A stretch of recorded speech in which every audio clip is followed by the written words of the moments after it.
The press conference started like any other postgame, cameras rolling, reporters settling in, the kind of quiet that fills a room before someone decides to tell the truth. Stephanie White sat at the table with her team around her, ready for the standard questions and standard answers that usually follow a loss. Except this time, nobody was interested in being standard.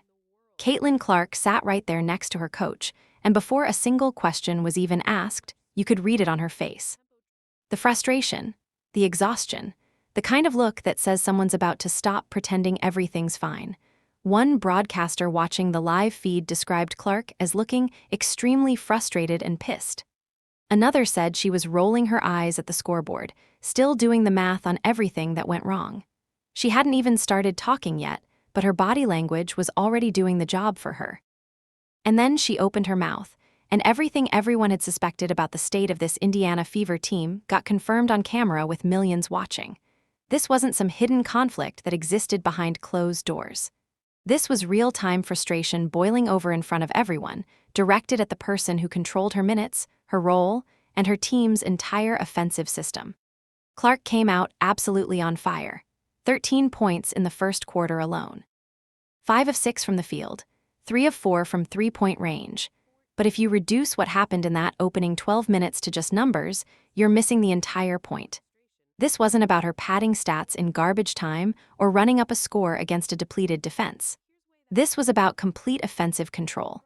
This was about a player operating at a level where every decision she made was the right one, and every defender tasked with stopping her was basically just hoping something would go wrong.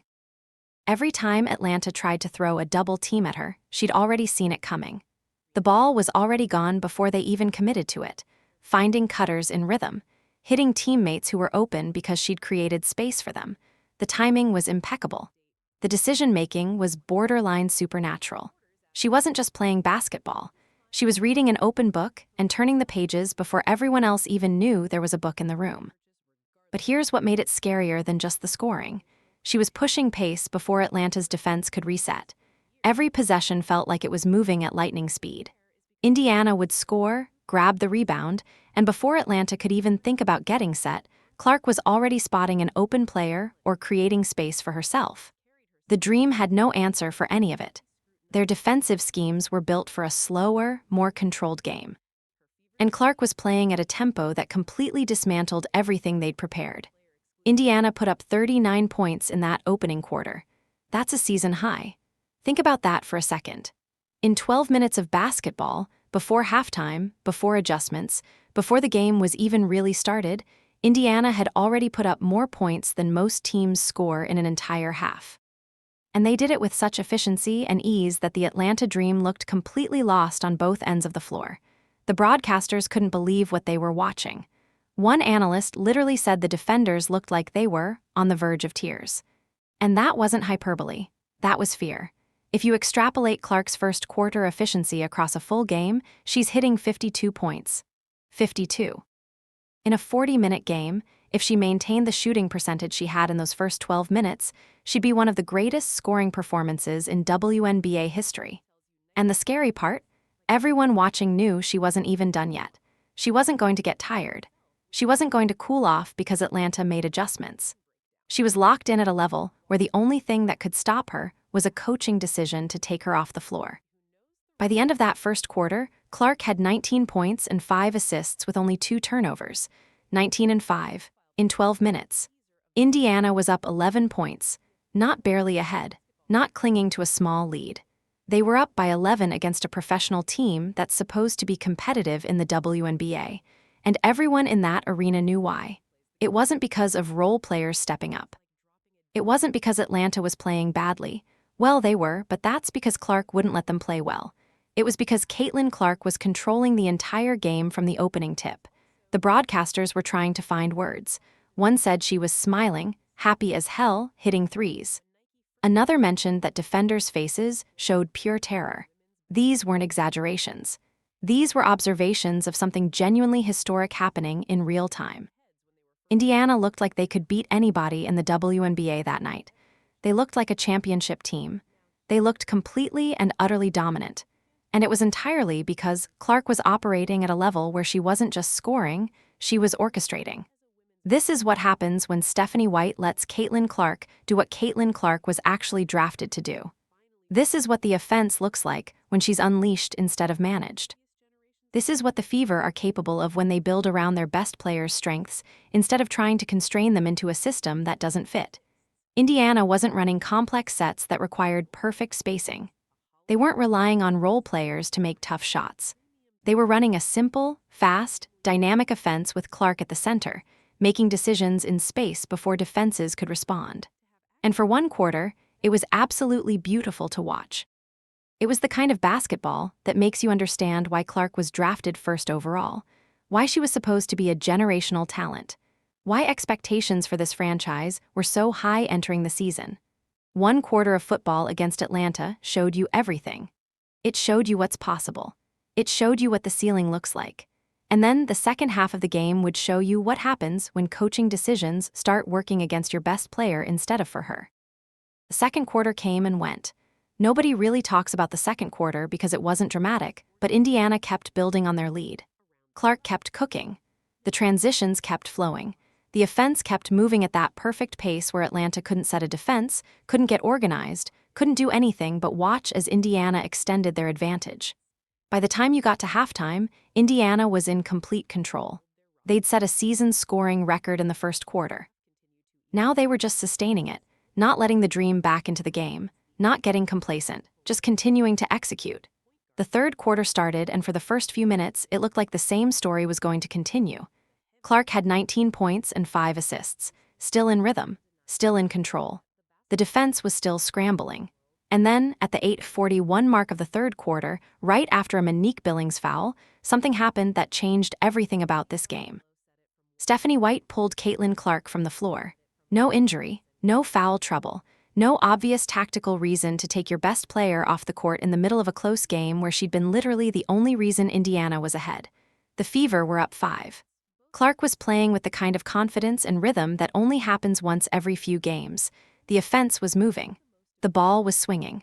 Players were getting open. Everything was working. And White benched her anyway. Then she got into an animated exchange with Clark on the sideline. Whatever was said in that moment, it was serious enough that White felt compelled to remove her starting point guard from a winnable game. The conversation looked heated. Clark looked frustrated. White looked defensive. And then Clark went to the bench, and the Atlanta Dream went on a 13-0 run in about 3 minutes. 13-2-0, just like that. All the momentum Indiana had built, all 39 points from the first quarter, all the rhythm, all the confidence came crashing down. The entire third quarter became a nightmare. Indiana got outscored 28-5 in the entire quarter. The lead evaporated. The game, which had felt like Indiana's to lose just minutes earlier, suddenly felt like Atlanta's to win. And the turning point wasn't a defensive breakdown. It wasn't a missed shot or a bad call. It was a substitution. Clark sat on the bench and watched it all happen. She watched Atlanta extend the lead. She watched the lineups that White put on the floor get dismantled. She watched the ball move slower. She watched the tempo drop. She watched everything that was working in the first half get replaced with something that wasn't working at all. And she couldn't do anything about it. You could see the frustration building on her face in real time. On the bench, during those possessions, she was trying to communicate. She was arguing with the coaching staff, not yelling, not being unprofessional, but clearly, visibly expressing that something was wrong with the decisions being made. She was trying to talk to Austin Kelly repeatedly, not to White, but to Kelly, because it had become clear that White wasn't going to listen to her directly. And cameras caught something that told you everything about the dynamic in that moment. Clark was looking directly at her coach, trying to make a point, trying to communicate something important about what was happening on the floor, and White was literally looking away. She was avoiding eye contact with her star player. And if you know anything about body language, you know what that means. When a coach won't make eye contact with their best player who's trying to communicate during a game, it doesn't mean the coach is confident in their decision. It means the coach knows they're wrong. By the time White finally put Clark back in, the game was essentially over. Atlanta had control. Indiana's players were playing scared, worried about picking up more fouls. Aaliyah Boston was on the bench with 5 fouls, unable to protect the paint. The lineups that had been on the floor without Clark hadn't just failed, they'd actively harmed the team. and Clark's return couldn't fix the damage that had already been done in those crucial third quarter minutes. Clark ended up with 26 points and 7 assists for the night. For most players, that would be a career night. For a generational talent on pace for 52 points in the first quarter, it was a disappointing finish. Not because she played badly in the second half, but because she played the second half without the offensive weapons and support systems that had made the first quarter so special. This wasn't just a substitution. This was the moment where Indiana's coaching staff made a decision that would define not just this game, but the entire season's narrative. This was the moment where a young superstar realized that her coach might not be aligned with winning in the way she understood winning. This was the moment where the real cultures. But here's the thing, that philosophy is built for a specific type of team. It's designed for a grinding, defensive-minded squad. It's constructed to manage games, to control pace, to rely on discipline and structure, and everyone understanding their role within a strict defense and discipline win championships. Problem is this roster has Caitlin Clark, and Caitlin Clark isn't a player who thrives when she's being managed. She's not someone who produces at her highest level when her minutes are controlled or her possessions are limited or her role is constrained into a specific box. Caitlin Clark is built to create. She's built to accelerate. She's built to make decisions in space before defenses can recover. She's a transition player. She's a playmaker. She's someone who needs freedom to operate. You don't build your entire offensive system around limiting ball movement and managing minutes when your point guard is dropping 13 points in 12 minutes of a single quarter and reading the defense perfectly on every single possession. That's not optimization. That's handicapping your best player. It's like having a Ferrari and insisting on driving it at 30 miles an hour because you're worried about gas mileage. Technically, yes, you'll use less gas. But you're not actually using the vehicle for what it was designed to do. The lineups that White ran after pulling Clark in the third quarter didn't space the floor better. They didn't create matchup advantages that Indiana could exploit. If anything, they created more problems than they solved. Atlanta's interior players started absolutely dominating the glass because nobody Indiana had out there could match their size or strength. The offense stalled out almost immediately because Clark wasn't there to create anything. Ball movement died. Pace died. Everything that had been working in the first half went away. The three-guard look that White kept going back to throughout the game was supposed to create spacing, supposed to spread Atlanta's defense, supposed to open up driving lanes. Instead, it created confusion. Players didn't know where to go. Cuts weren't happening at the right times. The rhythm that had existed when Clark was running the offense was completely gone, and by the time White put her back in, the game was already lost. White's philosophy isn't wrong in a vacuum, but applied to this specific roster, with this specific player, it's not just suboptimal, it's actively counterproductive. It's asking Clark to operate within constraints that go against her natural instincts and strengths. It's asking her to be a system player when she's actually a system unto herself. It's asking her to fit into a box when she's the kind of talent that should reshape how everyone else fits around her. The first quarter showed what an offense looks like when it's built around Clark's strengths instead of trying to minimize them. Fast, spread out, finding open players before the defense can recover, pushing pace, creating advantages through speed rather than through set plays. It wasn't complicated. It wasn't baroque or intricate. It was simple and explosive and completely effective. The second half showed what an offense looks like when those principles get abandoned. Slower, more structured, more reliant on individual players making difficult shots rather than the offense creating easy ones. It looked like a coach trying to fit a square peg into a round hole, and it didn't work because the peg wasn't actually square. It was built to be round. It was designed to move quickly. It was meant to operate in space. And here's what makes it worse. Clark clearly understands this. She knows what works. She knows what doesn't. She can feel when the offense is flowing and when it's stalling. She can sense when the pace is right and when it's been artificially slowed down. She's not just playing basketball. She's reading it.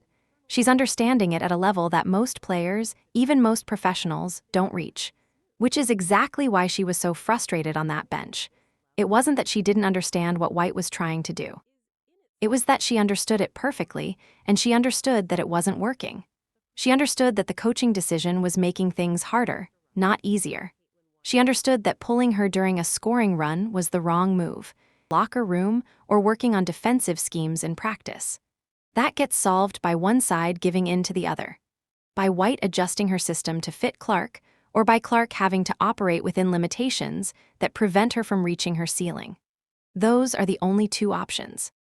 Let's talk about Aaliyah Boston, because her situation in this game tells you something important about how the entire night was managed from a coaching perspective. Her foul trouble didn't just hurt Indiana's defense. It didn't just put her in compromised situations where she had to play cautious and hesitant.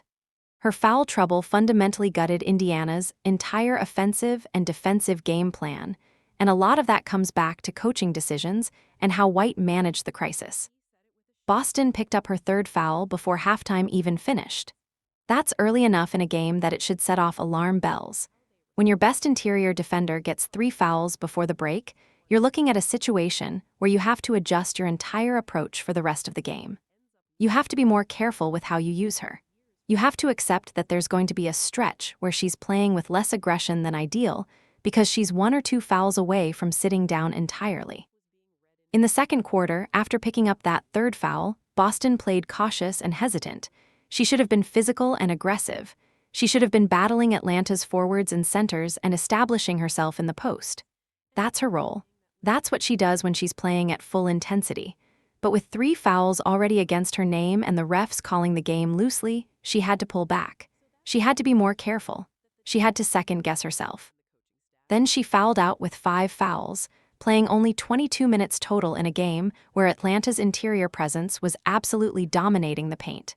22 minutes is not enough for your best interior defender in a game where you need her most. And that's not because Boston was playing recklessly. That's because the officiating was inconsistent and because White didn't fight for her when it mattered. Here's the moment that crystallizes the whole problem. Late in the third quarter, Boston picked up her 5th foul. The play looked marginal to basically everyone watching. The contact was incidental. It was the kind of play that happens 100 times in every game without getting called. A normal play where 2 players are jostling for position and one of them ends up with a foul. Boston was defending as she should have been. Atlanta was attacking as they should have been. And somehow, the whistle came. At that moment, White had multiple options. She could have called a timeout and discussed the play with Boston.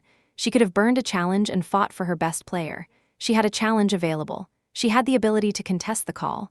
She could have gone to the refs and said, "That's not a foul, and my player shouldn't be punished for playing defense the right way." That's what coaching is sometimes. It's fighting for your players. It's advocating for them when the officials might be getting it wrong. It's using your resources to protect them. White didn't do that. She sat there, she watched Boston foul out, and she handed Atlanta a free path to the basket for most of the fourth quarter. And she handed Atlanta's interior the game. Someone watching the game made a really important observation. Whenever you see a coach accept a bad call on a key player's foul without challenging it, it usually means one of 2 things. Either the coach thinks their player made a mistake, or the coach has given up on the game.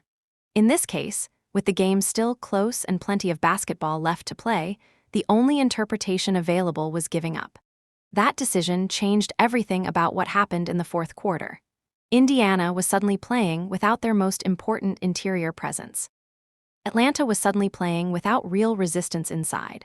The paint became a free-for-all where Atlanta's players could do basically whatever they wanted because nobody was there to stop them with size or strength, and any small lead Indiana might have had evaporated because they couldn't protect the rim. Boston isn't just an interior defender. She's an interior presence. She's someone whose very existence on the floor changes how other teams attack. When she's off the floor, Atlanta gets aggressive. They start throwing their weight around. They start attacking the paint because they know there's nobody there who can challenge them. And without Boston, Indiana's defense becomes porous.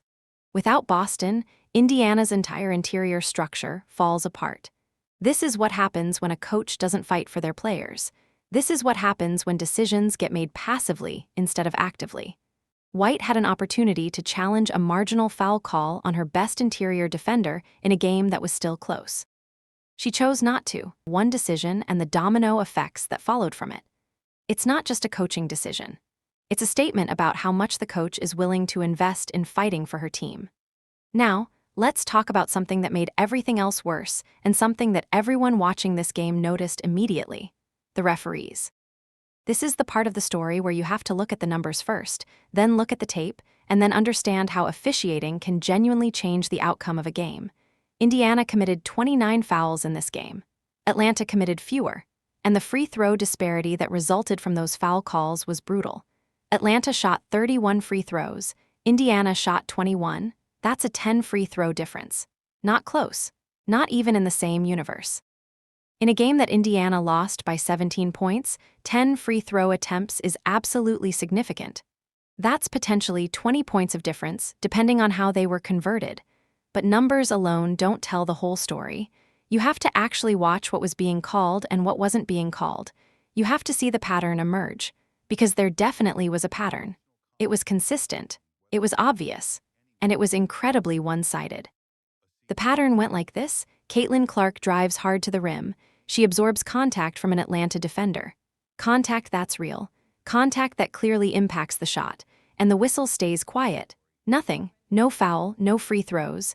Clark just has to convert the shot while being hit. Meanwhile, an Atlanta guard pulls up for a jumper, gets barely touched by an Indiana player, barely even brushed, and it's an automatic foul call. Whistle. 2 shots. Every single time. Over and over, this pattern repeated. Atlanta's interior players grabbed Indiana's shooters, literally grabbed them, held them off their spots, pushed them, and there was no whistle. But when Indiana tried to match that physicality, tried to play at the same intensity level, the refs were right there with the whistle ready. It created this bizarre dynamic where Atlanta could play one kind of game and Indiana had to play a different one. Angel Reese specifically played the most physical game she's played all year, throwing her body around on the glass, in the post, fighting for position. And the refs rewarded her for it on one end while completely ignoring the exact same behavior on the other end when Indiana tried to do the same thing. You could watch Reese body Indiana's players without getting called, and then watch an Indiana player make the slightest contact with Reese and get whistled for a foul. Here's a specific example that frustrated everyone watching. Caitlin Clark is being held for seconds at a time. You can see it in the footage. Her arms are being grabbed, she's being pushed off, and nothing, no whistle. The refs are just letting it go. But then Clark drives and there's barely any contact, barely, and suddenly it's being called against her. It doesn't make sense except for the fact that there's clearly a bias operating. Another moment, Kelsey Mitchell goes up for a layup and gets pulled from behind. Her hand hits Angel Reese in the face. That's an obvious foul on Mitchell. And she gets a technical foul called against her for it. That's harsh, but you could make an argument that if you hit someone in the face, you deserve to get called. But then Angel Reese goes up for a layup and elbows somebody. Not lightly brushes them, elbows them, and it's her third time doing something similar in 2 games, and there's nothing. No upgrade, no accountability, no technical, it's just allowed. This kind of inconsistency doesn't happen by accident. You don't accidentally call 31 free throws for one team and 21 for the other if you're actually trying to officiate fairly. You don't accidentally let one team play physical while penalizing the other team for the exact same behavior. That's a choice. That's a pattern. That's what happens when the officials have decided early that one team is going to be allowed to be more physical than the other. And here's what makes it worse in this specific game. Indiana's best player is the one getting no calls. Clark is driving into defenders and absorbing contact that would send any Atlanta guard to the free throw line without a second thought. And she's getting nothing. She's putting up 26 points in this game without ever getting to the free throw line. Without being rewarded for playing aggressively and attacking. By the 4th quarter, Indiana's entire team was playing scared. They were terrified of picking up fouls. You could see it in how they defended. They were playing tentative. They were playing timid. They weren't being aggressive because they all knew one more whistle could send them to the bench. And that fear changes everything about how you approach a game. It changes how physical you're willing to be. It changes whether you're willing to take a charge or fight through a screen or challenge a shot. Atlanta wasn't playing under that same constraint because the officials gave them room to be physical without consequences. They could be aggressive. They could throw their bodies around. They could play the kind of defense and the kind of physical game that wins basketball games. And they did it knowing that the refs had their back. This is what people mean when they talk about the refs constructing a blowout. It's not that they were doing it intentionally, sitting in the locker room before the game and deciding to help Atlanta win. It's that they called the game in a specific way, noticed that one team was benefiting from that approach, and then continued calling it that way because the pattern had been set. That consistency turned into a 14-point halftime deficit that looked relatively close, becoming a 17-point final margin that looked inevitable. Indiana shot themselves out of this game, absolutely. But they also got pushed out of it by officials who decided early that Atlanta was going to be the team allowed to be physical. And that's a real thing. That's not an excuse. That's just what happened. Here's something interesting that a lot of people didn't talk about after this game, but absolutely deserves to be discussed. Indiana's starting rotation massively underperformed, while their bench actually showed up with something real to offer. Lexi Hall is out there as one of Indiana's starting guards, and she basically went through an offensive drought that covered pretty much the entire game. Never got anything going. Never really threatened Atlanta's defense in any meaningful way. Possessions where she had the ball, nothing happened. She wasn't creating for teammates. She wasn't scoring. She wasn't doing the things you need a starter to do. And that's not unique to this game. It's been a pattern for Hall lately. But in a game where you need your starters to show up, Hall didn't. Then there's Monique Billings, who signed a real money contract this offseason. Billings picked up fouls early and spent critical minutes on the bench without making any kind of impact before she basically sat for the rest of the game. In a game where you're losing and you need everyone to contribute, Billings contributed almost nothing. She was out there, and then she was fouling, and then she was sitting. And that's not the return on investment that Indiana was expecting when they gave her that contract. 2 players with significant money deals. 2 players who were supposed to be part of the solution. Combined for almost nothing. And Indiana desperately needed both of them to be better. In a blowout loss, you can excuse role players for struggling. But in a game that was actually close for a significant portion of it, in a game that Indiana had chances to win, those contributions matter. And they didn't show up. Now, here's where it gets interesting. Off the bench, 3 different players actually showed up with something real, starting with Sophie Cunningham. She finished with 13 points and hit 3 of her 8 3-point attempts, so she was efficient, but it's not just the numbers, it was the energy. She brought physical energy that the starting lineup just wasn't generating. She competed hard on every possession. She got after it defensively. She was fighting for loose balls. She was diving for steals. She gave Indiana something tangible to work with, something real to build around in certain stretches. Maisha Hins-Allen gave Indiana interior presence, while Aaliyah Boston was battling foul trouble or sitting on the bench entirely. Hins-Allen finished around the basket in ways Boston couldn't manage in this game. She was stronger. She was tougher. She was willing to battle for position in ways that matched what Atlanta was doing in the paint. And while she couldn't do it for extended minutes without fouling, whenever she was on the floor, she made a difference. Then there's Raven Johnson, the young guard coming off the bench. Johnson pushed pace when Indiana needed it. She made smart decisions with the basketball. She kept Indiana from falling apart completely during the stretches when the starters were struggling or getting benched or playing tentatively because of foul trouble. She's not a scorer. She's not going to put up big points. But she did things right. She made reads. She understood the game. Here's what should terrify Stephanie White. Cunningham alone outscored Lexi Hull and Monique Billings combined, not by a little bit, significantly. And she did it while playing fewer minutes than either of them, so it's not like Hall and Billings were playing 40 minutes and Cunningham was playing 15. Cunningham was on the floor less, and she got more done with the time she had. That's not coincidence. That's a rotation problem. That's a structural issue with how White is managing her roster. The players who are actually making an impact on the game, Cunningham, Hins-Allen, Johnson, those are the ones coming off the bench. And the players who are supposed to be cornerstones of this team's offense, Hall, Billings, those are the ones struggling to find their place within the system. Part of that is the system itself. Cunningham thrives in an up-tempo, physical, aggressive style of play. Give her the ball on a break and she knows what to do. Get her defending in space and she'll compete. That's who she is as a player. The system that White is running, the slow it down, control the pace, manage your offense approach, that doesn't highlight Cunningham's strengths. It hides them. It keeps her on the bench. But the fact that she's so effective when she gets on the floor suggests that maybe the system is the problem, not the players. Maybe the issue is that White is trying to use a formula that doesn't fit the talent she has available. Maybe the answer is to adjust the system, not to keep benching the players who are actually producing. And that's exactly what Cunningham was angry about.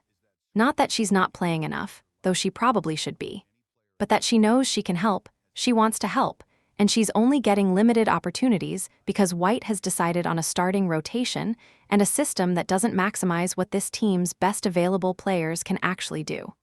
Hall and Billings were brought in to do things. If the system doesn't allow them to do those things, then either the players are wrong or the system is wrong. And based on what we saw in this game, Cunningham's performance compared to theirs suggests that maybe the system is the problem. Maybe if White was willing to adjust her approach, to lean into faster play, to lean into Cunningham's physicality, to build the offense around Clark's ability to create in space. Maybe if she did those things, then her bench players would have a better chance to succeed when they came in. But right now, she's forcing her starting rotation to operate within constraints that don't suit them, and then wondering why her best available players are coming off the bench. When Caitlin Clark finally opened her mouth in that post-game press conference, nobody really knew what was coming. She hadn't blown up on the court. She hadn't made a huge scene. She just sat on the bench and watched, visibly frustrated but contained. So when she started talking, cameras were all ears, waiting to see what she'd actually say. She didn't blow up. She kept it professional, but the words she chose told the whole story. She talked about what the team did well in the first half. She talked about transition basketball. She talked about spraying the ball. She talked about finding open people, about moving fast, about winning through pace and spacing. That's the language of someone who understands how this offense is supposed to function. And then she described what happened in the second half with one sentence that basically indicted everything that came after it. It's really hard to do that when all we do is foul and they score. Like we didn't play in transition at all in the second half because of that. Think about what she just said. She said the team did good things in the first half. Transition, spacing, open players. And then in the second half, all they did was foul and give up free throws. And because of that, they didn't play transition basketball anymore. They couldn't. The pace changed. The approach changed. Everything changed. She wasn't naming White directly, but every single person in that room understood what she was really saying. The shift away from transition basketball, the shift away from what was working, wasn't something Clark did. It wasn't something the team did. It was something that got done to them. It was a coaching decision that changed the entire approach and killed everything that was effective. Clark's staying measured. She's choosing her words carefully. She's not being disrespectful to her coach. But she's also not pretending that the second half just happened organically. She's directly pointing out that the coaches changed the approach, and that change is what allowed Atlanta back into the game. That's a direct criticism of the coaching staff, delivered in a way that's professional enough to not cross a line, but clear enough that nobody misunderstands what she's saying. Then Sophie Cunningham backed her up. And here's where things got more intense, because Cunningham doesn't cushion things the way Clark does. Where Clark stayed measured and chose her words carefully, Cunningham spoke directly about competing, about what winning actually requires from this team, about the approach on the floor, about doing things the right way. The room got quieter when Cunningham talked, because she wasn't being diplomatic and everyone could feel it. She's been one of the most physically competitive players on Indiana's roster all season. She's played with an edge. She's brought intensity. And the system that White runs doesn't always reward that intensity. It doesn't always highlight players who want to play fast and physical. And Cunningham was sitting there in a post-game press conference with her coach, basically saying out loud that something's wrong with how the team is being managed. She's saying it diplomatically. She's not calling anyone out by name, but she's saying it clearly enough that anyone paying attention understands. She's been physically competitive. She's brought what she can bring. And the results on the floor show that something's not working about how the team is structured. She's not blaming Clark. She's not blaming her teammates. She's pointing at the system. She's pointing at approach. She's pointing at choices being made above the player level. White sat there. The cameras caught all of it. And what White said in response landed completely flat next to what Clark and Cunningham had just put on the table. White's response sounded defensive. It sounded like someone trying to explain away criticism instead of actually addressing it. And the gap between what the players said and what White said told you more than any quote could. Because here's the thing, if White came back and said something like, "You know what, they're right. The second half approach wasn't working. We're going to adjust." That would be one thing. That would suggest that the coach is willing to listen and willing to change. But that's not what happened. White got defensive. White tried to explain. And that told everyone watching that this conflict isn't going away by itself. This was a moment where two of Indiana's best players stood in front of cameras and basically said, "The way we're being coached isn't working, and we're not going to pretend otherwise anymore." It wasn't angry. It wasn't unprofessional, but it was absolutely real. It was them saying that they've hit a breaking point. People who have watched this team all season weren't surprised by any of it. They'd already seen Clark's frustration building on the sideline during those third-quarter substitutions. Already seen Cunningham bring fire and competitiveness that the system keeps failing to use properly. Already watched Indiana run lineups that made no sense in close games while their best player watched from the bench. The post-game didn't reveal anything new. It just confirmed it on camera with everyone watching. And once something like that is confirmed on camera, with quotes, with footage of their body language and their tone, it becomes part of the narrative. It becomes something that people can point to. It becomes evidence of a real problem. And that's dangerous for White because now there's a record of her players publicly questioning her coaching. And that kind of thing has consequences. The 2026 window for this Indiana Fever team is legitimately real. This isn't hype. This isn't media speculation. This is just basketball reality. Caitlin Clark is playing at a level where an MVP run isn't a fantasy. She's operating at a superstar tier. She has the skill, the competitiveness, the basketball IQ, and the ability to elevate every single person around her. The Fever have enough talent around her to compete for something serious. Kelsey Mitchell, Aaliyah Boston, pieces that, if assembled correctly, can absolutely be part of a winning team. But every game where Stephanie White treats Clark's strengths as things to manage rather than build around is a game Indiana hands to the other team before the opening tip. Every substitution that removes her during a scoring run, every lineup that doesn't maximize her playmaking, every third quarter where the system gets tightened instead of unleashed, all of those are games being lost by choice.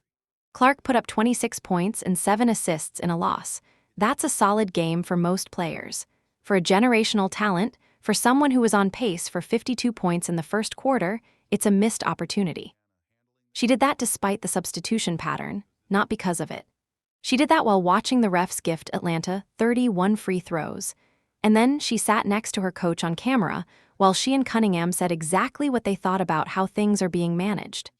The question now is whether anything actually changes, whether White reconsiders how she uses her best player, whether the system gets built around Clark's strengths instead of trying to constrain them, whether Indiana's rotation gets adjusted to put more minutes on the players actually performing, whether the post-game moment from this game becomes a turning point or just another example of tension that gets papered over without actually being addressed. Because if it doesn't change, then this post-game moment becomes the first real crack in what was supposed to be a playoff-ready team. Cracks like that don't just disappear. They spread. They metastasize. They create cultures where players start questioning whether the coaching staff is actually aligned with winning, and once that question starts getting asked, once it's voiced in public, it's very difficult to put back in the bottle.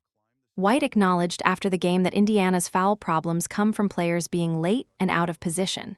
That's her describing a coaching problem out loud without seeming to realize it.